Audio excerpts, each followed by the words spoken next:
Friends, ಎಲ್ಲರಿಗೂ ನಮಸ್ಕಾರ. ನಾವಿವತ್ತು ಈ ಐಸ್ ಕ್ರೀಮ್ ಸ್ಟಿಕ್ಕಿಂದ ಒಂದು ಯೂಸ್ಫುಲ್ ಪ್ರಾಡಕ್ಟನ್ನು ಮಾಡ್ತಿದ್ದೇವೆ. ಅದೇನಂತ ನೋಡೋಣ, ಬನ್ನಿ ಮಾಡೋಣ. ಫಸ್ಟ್ ಈ ಕಟರನ್ನು ತಗೊಳ್ಬೇಕಾಗುತ್ತೆ ಮತ್ತು ಈ ಬ್ಲೇಡ್ ಬೇಕಾಗಿರುತ್ತೆ ನಮ್ಗೆ. ಅದಕ್ಕೆ ಫಸ್ಟ್ ಈ ಬ್ಲೇಡನ್ನು ನಾನು ತೆಕ್ಕೊಳ್ತೇನೆ. ನೋಡಿ ಫ್ರೆಂಡ್ಸ್, ನಾನು ತೆಗಿತಿದ್ದೇನೆ. ನೋಡಿ ಫ್ರೆಂಡ್ಸ್, ಇದನ್ನು ನಾವು ಇಲ್ಲಿ ಫೆವಿಕ್ವಿಕ್ಕನ್ನು ಹಾಕಿ ಇಲ್ಲ ಹಿಂಗೆ ಅಂಟಿಸಬೇಕಾಗುತ್ತೆ. ನೋಡಿ ಫ್ರೆಂಡ್ಸ್ ಹಾಕ್ತಿದ್ದೇನೆ. ನೋಡಿ ಫ್ರೆಂಡ್ಸ್, ನಾನು ಹಾಕಿದ್ದೇನೆ. ಈಗ ಇದರ ಮೇಲೆ ಪುನಃ ಫೆವಿಕ್ವಿಕ್ ಹಾಕಬೇಕಾಗುತ್ತೆ. ಇನ್ನೊಂದು ಸ್ಟಿಕ್ಕನ್ನು ಅಂಟಿಸ್ಕೊಳ್ಬೇಕು ಫ್ರೆಂಡ್ಸ್, ಹೀಗೆ.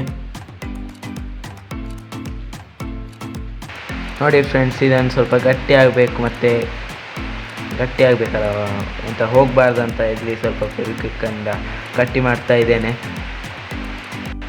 ಇದಾದಮೇಲೆ ಸ್ವಲ್ಪ ಚೆಂದ ಕಾಣಬೇಕು ಮತ್ತು ಇನ್ನೂ ಗಟ್ಟಿ ಆಗಬೇಕಂತ ನಾನು ಗಮ್ ಟೇಪನ್ನು ಹಾಕ್ತಿದ್ದೇನೆ. ನಾನು ಹಾಕ್ತಾ ಇದ್ದೇನೆ ಫ್ರೆಂಡ್ಸ್, ಕತ್ತರೆ ಮೂಲಕ ಕಟ್ ಮಾಡ್ತಾ ಇದ್ದೇನೆ. ನೋಡಿ, ಈಚೆ ಕಡೆನೂ ಹಾಕ್ತಾ ಇದ್ದೇನೆ.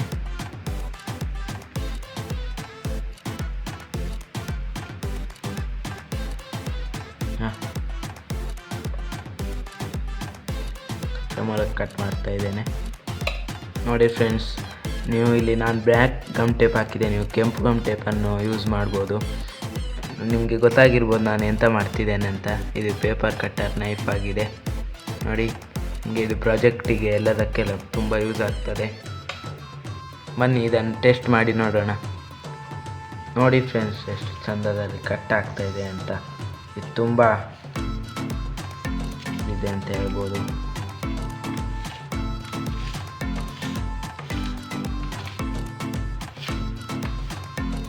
ನೋಡಿ ಫ್ರೆಂಡ್ಸ್, ಎಷ್ಟು ಚೆನ್ನಾಗಿ ಕಟ್ ಆಗ್ತಾ ಇದೆ ಅಂತ. ಇದು ಪ್ರಾಜೆಕ್ಟಿಗೆಲ್ಲ ತುಂಬ ಇದಾಗ್ತದೆ. ಬಾಟಲ್ ಕಟ್ ಮಾಡ್ಬೋದು ಇದರಿಂದ. ಹಾಗೂ ಈ ವಿಡಿಯೋ ಇಷ್ಟ ಆಗಿದ್ದಲ್ಲಿ ಒಂದು ಲೈಕ್ ಕೊಡಿ, ಹಾಗೂ ನಮ್ಮ ಚಾನಲನ್ನು ಸಬ್ಸ್ಕ್ರೈಬ್ ಮಾಡದೆ ನೋಡ್ತಿದ್ದೆ ಸಬ್ಸ್ಕ್ರೈಬ್ ಮಾಡ್ಕೊಳ್ಳಿ, ಹಾಗೂ ಫಸ್ಟ್ ಟೈಮ್ ನೋಡ್ತಿದ್ದೆ ಸಬ್ಸ್ಕ್ರೈಬ್ ಮಾಡ್ಕೊಳ್ಳಿ ಅಂತ ಹೇಳ್ತಾ, ಹೀಗೆ ಮುಂದೆ ವಿಡಿಯೋ ಬರ್ತಾ ಇರ್ತದೆ. ಬಾಯ್.